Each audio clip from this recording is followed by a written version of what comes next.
교회 회복을 넘어 사랑으로 오늘 9번째 시간입니다. 우리가 주님을 사랑한다는 것은 주님의 몸된 교회를 사랑하는 것입니다. 그런데 우리가 살아가는 많이 회자되는 언어 중에 교회와 주님을 분리해서 생각하고 말할 때가 있습니다. 물론 그 중심에는 받은 상처 때문에 그런 것은 알지만 그것은 온전한 신앙이 아니라고 말씀을 드리고 싶습니다. 무슨 얘기냐면 주님은 사랑하지만 교회는 사랑하지 않아. 주님은 예배하지만 교회는 다니지 않는다고 말을 합니다. 그런가 하면 교회를 사람이 아닌 하나님만 보고 다녀야 된다고 종종 우리는 말을 합니다. 이것조차도 서로 하나 되어 교회가 되게 하신 하나님의 질서에 맞지 않는 말입니다. 그래서 우리는 너무 신앙을 강조하면 하나님만 믿는다. 그러나 여러분, 우리가 교회이기 때문에 함께하는 성도를 믿고 신뢰하는 그 일도 신앙의 한 부분이에요. 그래서 위로는 하나님과의 관계지만 옆으로는 이웃과의 관계, 이 십자가가 온전한 교회이기 때문에 하나님만 보고 다니는 것이 당연하지만 플러스 함께하는 지체의 상황을 보며 함께 세워가는 일들을 할 때 십자가의 온전하신 그 사랑을 감당하는 교회라는 것입니다. 그래서 우리는 에베소서를 통해서 무너진 한국 조국 교회를 다시 세우면서 교회가 무엇인지를 알고 오늘부터 특별히 그 교회를 구성하는 내가 누구인지, 사람이 누구인지를 함께 보려고 하는 것입니다. 코로나를 우리는 보내면서 회복을 넘어 사랑의 자리로 나가는 교회가 되길 바라면서 에베소서를 우리가 한 주 한 주 보고 있는데 내 삶에 온전히 적용되어서 내 자신이 먼저 온전한 교회의 영광을 회복해야 되는 때가 왔다는 것입니다. 여러분, 우리는 교회에 대해서 말을 할 때 내 자신을 비껴놓고 남을 비난하거나 비판하는 일은 어리석은 것입니다. 그래서 우리는 교회를 통해 서로의 허물을 보게 하시고 그 허물을 덮는 사랑까지 갈 수 있게 하신 것이 하나님의 방법이에요. 그래서 혼자 할 수 없는 두 가지 중에 한 가지가 그리스도인이 되는 것인데, 그리스도인이 되는 것은 교회를 통해, 훈련을 통해 서로의 허물을 덮어줌을 통해, 단점을 사랑함을 통해 이루어가는 하나님의 놀라운 방식이라는 것입니다. 형제의 허물이 나의 잘못으로 여기면서 아파하고 기도하는 것, 이것을 우리는 긍휼이라고 말씀하고 있습니다. 긍휼히 여기는 자가 긍휼히 여김을 받을 것이라고 하는 팔복의 그 말씀을 우리가 생각하면 저는 마태복음의 결론을 무엇으로 냈냐면 18장 33절 가보실래요? 마태복음이 왜 복음을 증거하고 선교하고 왜 좋은 땅에 우리가 뿌려져야 하고 하는 많은 결론을 저는 마태복음 18장 33절로 마태복음, 그래서 마태복음을 사랑하는 구절이 뭡니까 하면 마태복음 18장 33절을 이렇게 말씀하고 있습니다. 우리 찾으셨으면 같이 읽을까요? 시작. 너를 불쌍히 여김과 같이 너도 내 동료를 불쌍히 여김이 마땅하지 아니하냐 하고, 내가 너를 불쌍히 여기는 것 같이 너도 너의 동료 형제를 불쌍히 여기는 것이 마땅하지 않냐. 많은 사람들은 내가 불쌍히 여김받고 사랑받으려고는 하지만 다른 사람을 향해서 내가 그래야 되는 것을 모르죠. 그렇기 때문에 에베소에서 오랜 목회를 했던 사도 바울은 이 말씀을 하시는데 그것이 뭐냐면 주는 것이 받는 것보다 복이 있다라고 말씀하고 있습니다. 그래서 받는 사랑이 아니라 받는 무엇인가가 아니라 이제는 내가 주는 그 자리에 나갈 수 있는 성도가 되시기를 주님의 이름으로 축복합니다. 저는 오늘 이 마태복음 18장 33절을 참 싫어했습니다. 왜 내가 그를 불쌍히 여겨야지? 자기가 잘못했으면 책임지고 죄값을 치러야 하는 것이 당연하지. 평생 그렇게 살 수 있는 사람이 예수를 만나고 교회를 다니면서 용서하고 사랑하고 용납하고 짐을 지고 서로 관용을 베풀라라고 하는 예수님과 사도 바울이 말했던 서로라고 하는 서로 용서하고 서로 용납해야 되는 이 원리를 알게 되면서 아, 그렇구나. 예수님이 그렇게 사셨기 때문에 나도 그 자리에 나아갈 때 세상의 빛과 소금이 될 수 있구나 하는 사실을 깨닫게 되었습니다. 제 인생은 교회를 다시 보는 눈이 열리면서 시작되었다고 해도 과언이 아닙니다. 원망과 불평이 가득했을 인생이지만 이해를 하게 되니까 감사가 찾아오고 내 삶 가운데 긍휼함이 오게 되니까 내 삶의 순간순간 놓이는 많은 과정을 한 번도 그냥 보내거나 특별히 저의 장점이자 단점이라면 나보다 연약한 자가 세상에 조롱당할 때면 한 번도 그 자리를 피해 본 적이 없어요. 그래서 늘 싸움의 자리 가운데 오늘도 우리 집사님 예배 같이 하고 계시지만 오산에 처음 와서 이사를 가시는데 보증금을 받고 이렇게 가는 그 원리를 모르시고 그냥 이사를 가다 보니까 제가 전화를 받고 막 갔더니 중앙시장, 오색시장에 모여 있어요. 이미 주인과 부동산 업자가 짜고 보증금 3천만 원을 줬는데 왜 그러냐라고 이렇게 각색을 다 짜놓았어요. 그래서 거기에 가서 제가 우리 집사님 이런 상황이니까 제발 그 돈이 전 재산이니 주십시오라고 했어요. 그랬더니 8번을 이야기했는데 그 사람들이 목사 새끼가 교회나 지키지 왜 여기 있냐고 젊은 저를 얘기를 해요. 그래서 제가 전도사 때 목사님이 그러세요.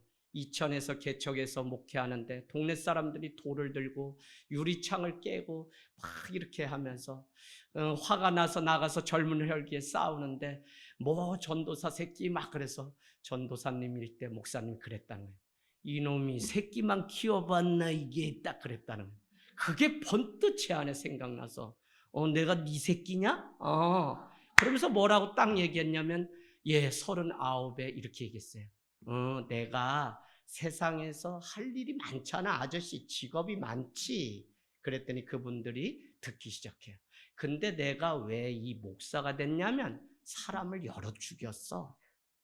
그랬더니 이분들이 놀래기 시작하세요. 내가 9번까지도 참는 사람인데 10번을 못 참아가지고 사람 여러 내가 잡았거든. 그래 뭐 세상에 직업을 안 주더라고. 그래서 내가 어떻게 목사가 됐네? 목사 새끼가 되었네? 그랬더니 그분들이 슬슬 뒷걸음질을 치세요. 정말 저분 너무 불쌍한 분인데 보증금 3천만 원 돌려주세요. 그랬더니 기다리라고 하고는 두 분이 가서 의논하고 3천만 원을 가지고 와서 우리 집사님이 보증금 치르고 이사를 하게 되었습니다. 여러분, 마음 가운데 주님이 주신 그 긍휼함을 놓쳐버리면 우리는 공의와 정의를 놓쳐버리고 사는 사람입니다. 하나님이 이 땅에 정의를 이루시고 강물같이 이루신다고 했는데 주님의 공의, 그것을 위해서 교회로 오늘 모였고 우리는 그 안에서 서로 불쌍히 여기고 긍휼히 여기는, 때로는 우리 남녀노소가 다 계신데 어떨 때는 우리 청춘교회 어르신들 오늘 식사 준비하지만 그분들을 위해서 내가 다리 역할을 해줘야 될 때도 있고 때로는 그분을 업어서 이 자리에 앉혀놓아야 될 때도 온다는 것입니다. 그럼에도 불구하고 교회가 어떻게 하나님의 몸된 교회를 이루어가는지, 어떻게 우리 상준이를 용서하고 사랑해야 되는지 주님은 우리에게 계속, 나 우리 상준이를 늘 기다려요. 평생 상준이를 만난 뒤로는 늘 기다려요. 근데 저 아이가 그래도 주님 안에서 자라서 세워져 가는 이런 일들이 얼마나 교회를 향한 큰 영광인지 우리가 알기를 원합니다.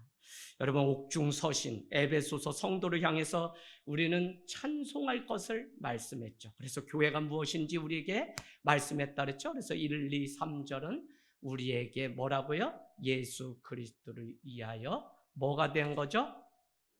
하나님의 뜻으로 말미암아 예수 그리스도의 사도 되었다라고 얘기하고, 에베소에 있는 교회, 거룩한 성도들이라고 말을 함을 통해서 최종 목적이 거룩한 성도가 되는 것에, 그래서 신앙 용어 안에 성화라고 하는 것이 반드시 있는데, 우리는 은혜로 값없이 하나님을 믿는 믿음, 칭의를 얻었다면 주님 오시는 날까지 계속 우리는 영화 또 성화의 그런 과정들을 통해서 주님을 닮는 성품을 가져야만 구원을 받는 백성이 될 수 있다는 것입니다. 그런가 하면 우리는 지난주까지 기도했던 세 가지에 대해서, 내가 너희를 항상 생각할 때마다 감사함으로 내가 기도하는데, 그 기도의 내용이 무엇이었냐면 17절에는 하나님을 알게 해달라는 기도, 누구를요? 남겨놓은 그 3년 동안 밤낮 눈물로 기도하며 세웠던 에베소 교회가, 여러분, 떠나면 그만이 아니에요. 정말 성숙한 사람들은 그 떠남을 통해서도 자기가 몸담았던 그 교회 성도들을 향한 그 마음이 식어지지를 않아요. 제가 책이 뭐라고 그 책 때문에 여기저기서 연락이 와요. 그래서 초창기 어려운 때에 함께하다 아이가 인천으로 대학 가고 막 이렇게 해가지고 했는데 연락이 딱 와요. 신문에서 봤대요. 책 때문에 대한민국이 통일도 되더라고요. 그래서 집사님 잘 지내셨냐? 잘 지내. 목사님, 예, 우리랑 다 잘 있지요? 딱 하니까 놀래시지. 목사님 어떻게 저희 이름을 다, 초창기 그렇게 떠나고 너무 미안했는데 어떻게 아세요? 다 알죠. 저는 하루만 왔다가도 평생을 기도하는 성도가 이제는 200명이 넘습니다 라고 했더니 울먹이세요. 때가 되면 목사님 저희도 다 정리하고 오산 가면 다시 목사님 만나서 예배드리고 싶습니다, 그런 이야기를 하세요. 우리 다들 얼마나 이 감사가 있는지 몰라요. 다 기도하죠. 그 영혼들 위해서. 뭐라고요? 부디 저들이 어느 곳에 심겨지든지 하나님을 알게 해달라고. 그래서 지혜와 계시의 영이 그들에게 충만해서 하나님을 알 수 있도록, 오늘도 이 예배 가운데 이 말씀 계시가 하나님의 성령을 통해서 하나님을 보고 알 수 있는 이 세대가 될 수 있도록, 흑암으로 가득 차서 보이지 않는 때에 하나님 길을 열어주시고 그 마음을 열어주셔서 주의 복음이 그 인생을 움직일 수 있게 해달라고 기도할 수밖에 없다니까요. 두 번째는 무엇이었습니까? 하나님, 부디 이 백성들 마음의 눈이 밝아질 수 있도록 기도했습니다. 17절, 18절이죠. 그러면서 뭐라 그래요? 부르심의 소망이 무엇이고 풍성한 그 영광의 기업이 무엇인지 알 수 있도록 오늘 마음의 눈을 부디 밝혀주세요. 저 오늘 아침에도 승아랑 예배하면서 우리 승아를 향한 마음이 그랬어요. 저 녀석이 나랑 잠깐 예배하는데 마음의 눈이 밝아져서, 그래서 그냥 가슴에 손을 얹고 나는 하나님의 자녀입니다, 나는 교회입니다, 별거 다 해보는 거예요. 막 그래도 그거 따라하면서 또 기도해주면 또 좋아해. 마지막 그러면 예배를 마쳤으니 이제 아버지를 안아줘라 했더니 아빠는 못 앉더라고요. 근데 계속 아이들 어떻게든지 세우려고 마음의 눈이 밝아지면 때가 되면 지들이 인생 이제 살아가요. 그래서 여기서 다 훈련된 리더가 돼서 전 세계로 그냥 파송하는 교회 되고 싶지, 여기에 다 모여라 이런 교회 아니에요. 다른 땅 교회는 잘 흩어지는 교회를 지향했기 때문에 코로나 때에도 몸 모여도 삶의 자리에서 말씀 가지고 예배 드리고 어디요? 그곳에서도 나누고 했던 일들 때문에 한 영혼도 떠나지 않고 이 자리에 남아서 함께 예배할 수 있는 것입니다. 그런가 하면 지난주에는 뭐라고 말씀했냐면 이런 말씀이 있었어요. 내가 에베소 교회를 위해서 기도하는데 하나님의 크신 능력을 베푸신 분이심을 알게 해주세요.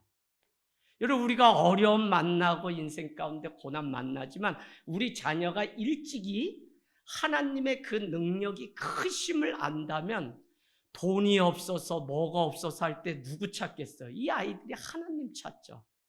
하나님 도와주세요. 하나님 돈 있는 분이시잖아요. 하나님 은행장이시고 하나님 만유의 의사시잖아요. 하나님 도와주세요. 제 지갑에 아무것도 없어요. 그러면 어떻게 돼요? 하나님이 물론 사람을 통해서지만 채우시고 고치시고 도우시는 그 은혜를 알게 되죠. 요거만 한번 체험하면 이 아이들은 몽골에 갖다 놓든지 저기 유럽에 놓든지 이 아이들 통해 하나님의 나라가 확장되고 넓어지는 역사가 있는 줄로 믿습니다. 여러분, 늘 우리도 교회와 성도를 향해서 이와 같이 기도하기를 원합니다. 오늘 2장부터는 그런 면에서 이제 교회가 무엇인지를 너희가 알아야 되는데, 우리는 신앙생활을 하면 중요한 한 요소는 하나님이 누구인지를 아는 일이지만 또 한 가지 요소는 하나님을 믿는 정작 내가 누구인지를 알지 못하면 우리는 신앙이 안 자라요. 내 꼬라지를 알아야만 예수 그리스도를 왜 믿어야 되고, 내가 왜 오늘 피곤을 이겨내고 주님 앞에 나와 이 한 번의 예배지만 이것 가운데 우리가 양보할 수 없고 타협할 수 없는지를 우리가 알게 돼요. 그래서 오늘 1절 말씀은 너무 중요합니다. 여러분, 1절 같이 읽겠습니다. 시작. 그는 허물과 죄로 죽었던 너희를 살리셨도다. 아멘. 표시해 놓으세요. 살리셨다. 그리고는 5절에 가서도 여러분 형광펜 가지고 칠해 놓으시면 좋은데, 살리셨다는 동사가 또 나옵니다. 그런가 하면 6절, 5절이죠. 6절에 일으키사라고 하는 단어가 너무 중요하고, 6절에 앉히시니라고 하는 동사 3가지가 너무 중요합니다. 허물과 죄로 죽었던 우리인데 살려주셨고 일으켜주셨고 앉게 해주신 분이 바로 예수 그리스도라는 것입니다. 이것을 우리는 구원이라고 말을 합니다. 저는 하나님을 알지 못하는 성도들, 교회를 막 다녔는데 중병에 빠져서 무기력증처럼 아무것도 먹지 못하는 성도의 가정에 신방을 간 적이 있습니다. 그는 원래 무당으로 유명한 사람이었고, 그러나 교회를 통해서 그가 시름시름 앓다 넋이 완전히 빠져나간 거예요.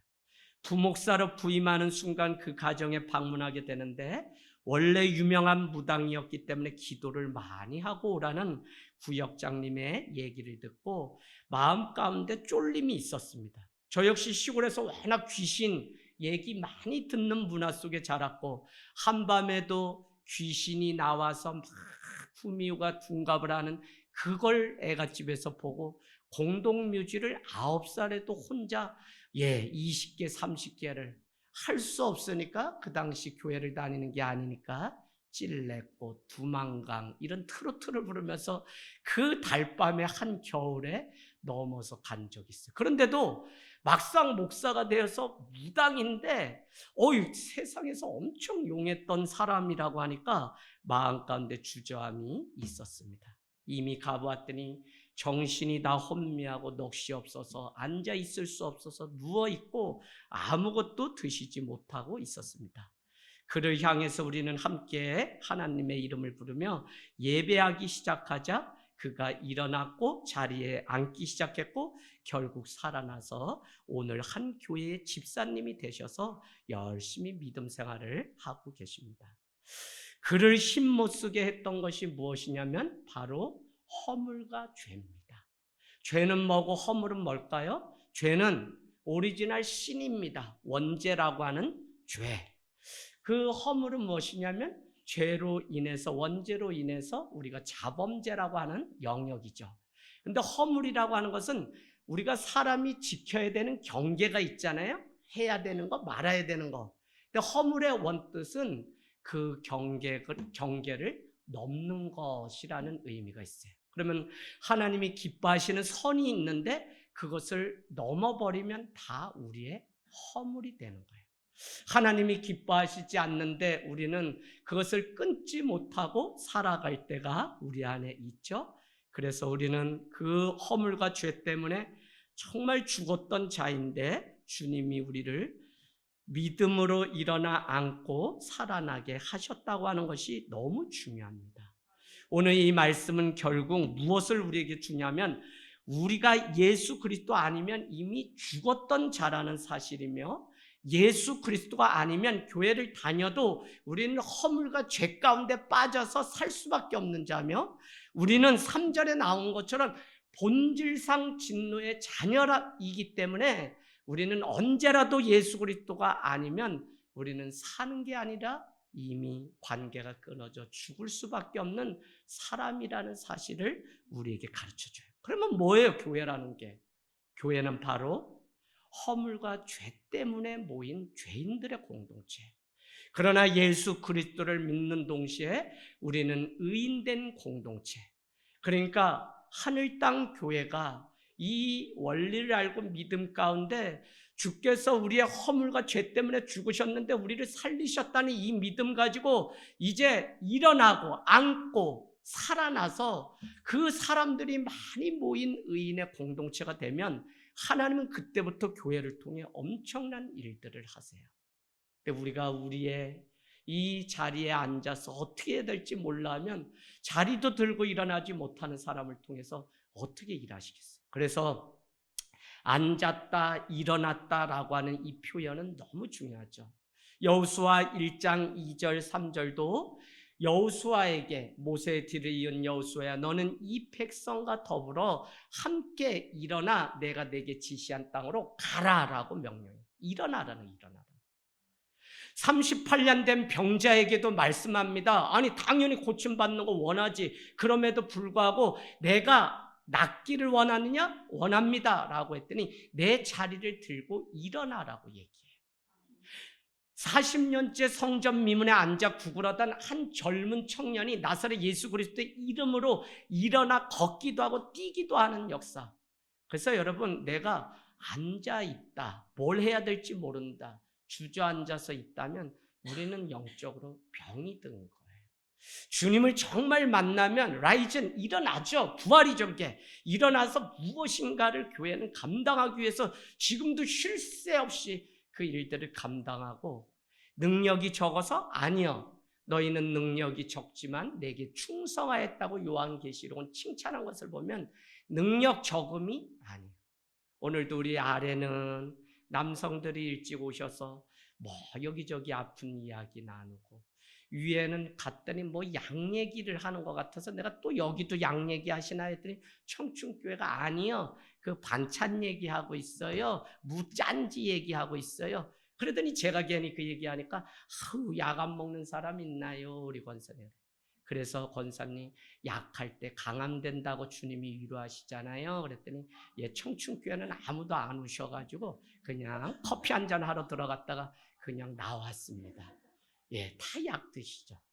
그런데 주님을 만나기만 하면 그 아픈 허리 붙들고도 나와서 오늘도 떡을 떼고 요리하시고 막 하시는 모습이 얼마나, 뒤에서 막 손을 얹고서 제가 기도하는 마음이 제 안에 있었습니다. 여러분, 허물과 죄로 인하여 본질상 죽었던 자인데 예수 그리스도께서 우리를 살리셨다고 하는 이것, 얼마나 우리 마음 가운데 참 뜨거운 주는지 모릅니다.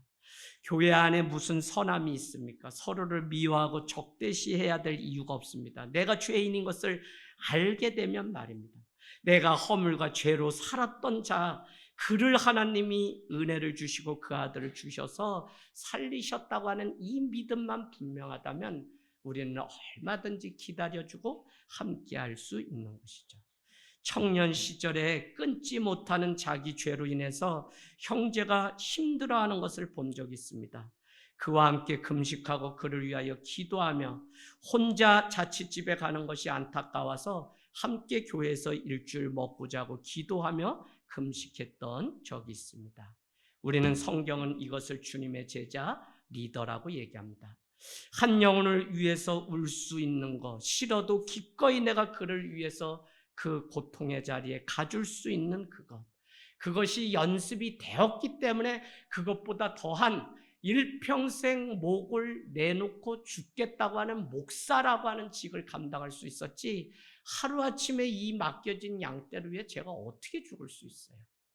그러나 여러분, 그 영혼의 그 범죄함을 위해서 눈물을 흘렸던 그날이 기억이 납니다.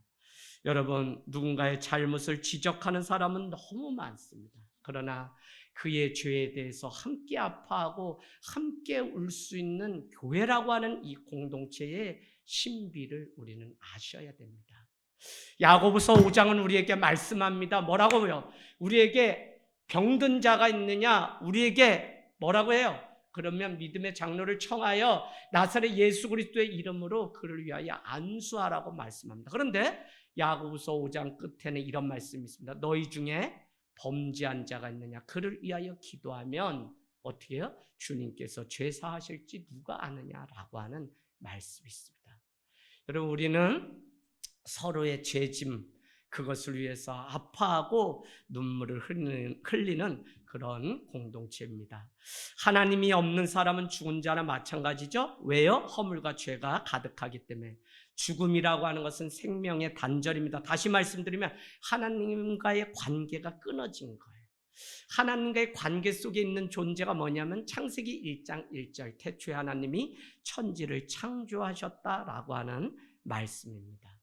우리 안에 하나님이 없게 되면 사단의 악독이 가득해서 미움과 시기와 질투가 나도 모르게 있죠. 겉은 화려해 보이지만 영적으로 보면 마른 막대기가 앉아있는 것을 우리는 종종 볼 때가 있습니다.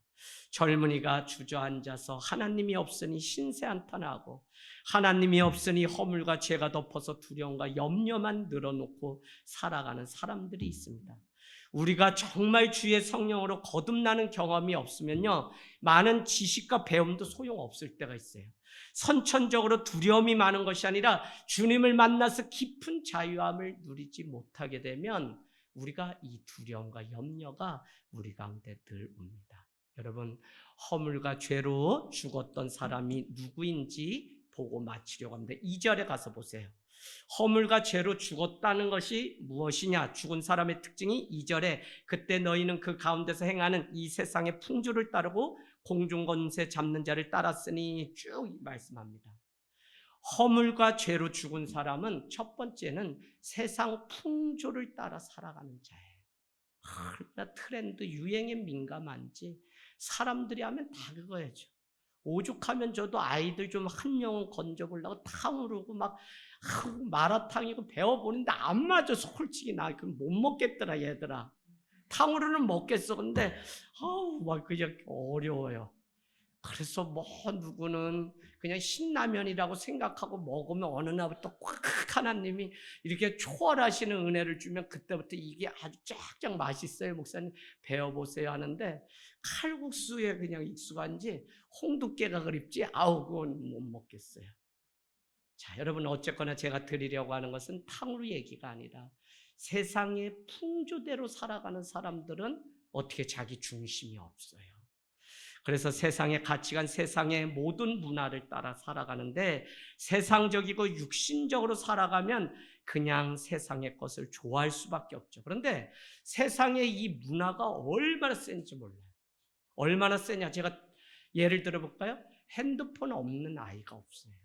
심지어는 6살, 5살 되는 아이도 핸드폰을 가지고 다녀요. 그러면 너무 안타까워 죽겠어요. 제가 수원의 한 기독 초등학교로 목사님을 만났는데 입학 자격이 학교를 그만두거나 뭐 이런 아이들, 문제 아이들 그들이 온대요. 그런데 올해 서울대 뭐 한동대 쭉 외국해가지고 뭐 몇 명 보냈다고 말씀하는데 그거 말씀하려는 게 아니라 이 지점을 말씀해요. 애들 세상 풍조 따라 살게 하면 절대 승리 못합니다. 그렇게 온 아이들이 대안학교지만 그곳에서 공부를 해서 아이들이 하는데 하루에 핸드폰 30분만 저녁에 부모랑 문자 주고받고 대학을 어디 가든지 첫 등록금을 준대요. 그게 하루에 한 구절씩만 암송하면 3년이고 2년이고 쌓이면 그거 그냥 체크되면 그 아이 첫 학비 1,000만 원이라도 그 교회 대안학교에서 대준대요. 그랬더니 아이들이 막 거기서 인생이 바뀌고 그 아이들이 다시 1기, 2기가 돌아와서 후배들을 위해서 막 힘주고 막 이렇게 하면서 얼마나 보람을 느끼는지 그 교회 재산의 절반 이상을 다 학교에 쓰신다는 거예요. 교사 선생님들도 월급을 그냥 일반 평교사, 일반 학교보다 더 주려고 그분들이 막 같이 애들하고 자고 먹고 뒹굴고 수고를 보통 많이 하는 게 아닌가 봐요. 그래서 교사의 1순위 시험이 뭐냐면 성경고사에 통과 못하면 두 번째 자기 전공 그 시험은 아예 보지도 못하더라고요. 목사님이 얼마나 은퇴를 앞두고 계신데 신나게 말씀하실지. 그렇구나. 세상 풍조에 우리가 지배받으면 더 그 능력이 잠식되어서 아무것도 할 수 없구나. 바로 허물과 죄를 우리 이기려면 바로 세상 풍조를 끊어버려요. 그래서 로마서 12장은 세상의 그 문화를 우리가 쫓아서 예배하는 게 아니라 이 세대를 본받는 자가 아니라 주님을 향해서 날마다 눈을 들고 가는 그것이 너무 중요해요. 소돔과 고모라가 어느 정도로 멸망하면 성의 문제로 멸망했는데 여러분 이 성의 문제도 여러분이 가볍게 세상적인 가치관 가지고 살아가면 큰일 납니다. 하나님 앞에 정직함으로 믿음으로 살아가야 되는데 세상이 그러니까 다 그렇게 그냥 말하면서 성적인 문란함은 이제 끝이 없어요. 이것을 우리는 중독이라고 얘기해요. 성중독, 마약 중독, 게임 중독. 여러분 이 문화를 지배해야 돼요. 세상의 이 문화는 선한 것이 사실은 거의 없어요. 우리의 이익과 우리의 관심과 우리의 이 눈에 환심을 사게 얼마나 잘 만들어 놓았는지. 그러면 어떻게 해야 돼요? 세상과 담싸고 저기 가서 광원기도원에 가가지고 도사가 수도사가 되란 얘기나요? 아니요. 구별된 하나님 백성으로 복음 가지고 그곳에서 그 문화에 끌려가는 게 아니라 그 문화를 이겨야 돼요. 여기 우리 대학 간 우리 수아가 있어요. 학교 그냥 못 다녀요. 여기 교회 안에서 딱 다니지만 대학 가면 벌써 뭐 세상의 문화가 다 웬만한 자기 신앙 아니면 다 이미 무너져요. 하루밤에 다 무너져. 이게 얼마나 우리 오늘 허물과 죄로 죽었던 우리 세상 풍조를 따라 사는 우리를 위해서 주님은 우리를 구원하시려고 예수 그리스도, 그래서 오직 예수 그리스도를 바라봐야만 존재하는 공동체가 기독교, 이 바로 예수 따름이 교회라는 것입니다. 두 번째, 2절에는 뭐라고 말씀하냐면 불순종의 아들들 가운데 역사하는, 거기가 중요합니다. 거짓된 사탄의 영, 이게 허물과 죄의 모습이 사단의 영에 순종하며 가요. 그래서 살인, 폭력, 파괴, 오만, 분노, 반항, 폭력으로 둔갑해서 세상이 죄인 줄들 모르고 우리도 거기에 따라 살아가요. 하나님과 세상 문화를 택할 때 하면 다 세상 문화를 따라가는 이 세상이 안타까운 거예요. 14만 4천 명 여러분 가볍게 여기지 마세요. 많은 사람들은 숫자적으로 너무 적기 때문에 그만큼 구원이 어렵다는 의미다. 대초케이 맞아요. 그럼에도 불구하고 실제일 수도 있다는 생각도 늘 하게 돼요. 왜요? 저 자신만 해도 하나님 앞에 믿음 가지고 목사의 직을 감당하지만 주님이 보실 때 정말 거룩하고 흠도 없는 그 삶, 물론 날마다 예수 그리스도께 가서 나는 죄인입니다라고 다시 회개하고 고백하지만 언제까지 우리가 그와 같이 살아갈 거냐고요. 끊을 때 끊어야지. 끊어요, 여러분. 끊을 수 있어요. 예수 그리스도를 바라보고 그분의 생각과 마음과 시선을 고정하면 끊을 수 있는데 우리는 너무 많은 일상의 삶이 그냥 세상이 돌아가는 대로 살아가기 때문에 우상을 섬기게 된다는 것입니다. 여러분, 오늘 에베소 교회는 너희는 처음 사랑과 행위를 잃었다고 얘기합니다. 무엇이냐면 그들은 사단의 종노릇하여 세상을 따라 살아갔어요. 그래서 교회가 왜 존재해야 되냐? 이와 같이 세상의 풍조와 또 거짓된 사단의 영에 빠진 성도가 있다면 서로 깨워서 그를 격려하고 기도하고, 집사님 우리 예배 가운데 가자, 얘야 우리 기도하자, 집에서 기도하자, 우리 집에서부터 제단 쌓고 하나님 앞에 살자라고 말을 해야 되는 부모의 세대. 그 금요일날 우리 바울교회가 와서 그래도 10여 명이 같이 기도하고 하는데 좋았어요.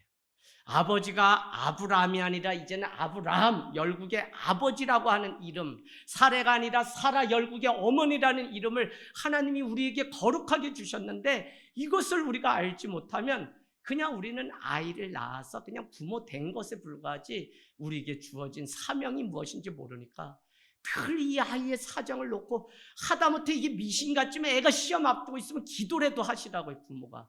그냥 맨날 그날이 그날같이 내가 정해놓은 대로만 살아가니까 신앙이 안 자라요. 여러분 늘 깨어서 정말 공감하고 공생하고 공존하는 주님의 원리를 가지고 서지 못한 자가 있다면 그를 위해서 같이 우리가 눈물로 기도하는 일들이 있기를 원합니다. 기도 여러분 너무 중요해요. 저는 개척 때부터 지금까지 말씀 많이 알고 많이 저도 선교단체 출신이지만 제가 별로 안 좋아했어요. 왜? 말씀 많이 풍성해요. 그러나 순종하고 기도의 자리에 한 번 더 나오는 믿음의 사람을 원했지. 그 사람들이 있기 때문에 교회가 세워졌지. 뭐 아무리 지식 많이 얘기해도 제가 믿지 않아요. 왜요? 그분들 때문에 초창기 어려움도 다 많이 당해봤어요. 아는 것 많으세요. 다 선생님 되려고.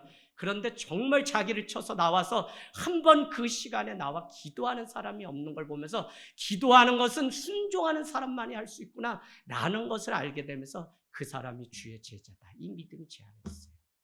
여러분 오늘날 성도 많아요. 다 하나님의 자녀면 성도라고 해요. 그런데 중요한 것은 교인이 없어요. 교인. 성도는 많은데 교인이 없다는 게 아이러니한 거예요.